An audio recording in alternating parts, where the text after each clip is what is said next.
আসসালামু আলাইকুম। আমি নিয়ে আসলাম আমড়া আচার দিব আরকি। সরিষার তেল দিয়ে দিয়েছি আর সামান্য পাঁচফোড়ন দিয়ে দিয়েছি। তো আমি তো আমড়াগুলো দিয়ে দিচ্ছি। সত্যি কথা বলতে আসলে আমার এক হাতে মোবাইল ধরে রাখা আর এক হাতে কাজ করা সবকিছু মিলিয়ে হয়ে ওঠে না। তো যেমনই পারি এক হাতে তেমনই করার চেষ্টা করতেছি।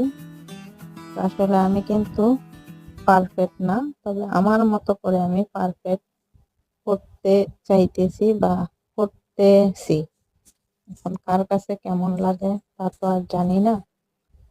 আর সবার কাছে কিন্তু সবাই প্রিয় হতেও পারে না।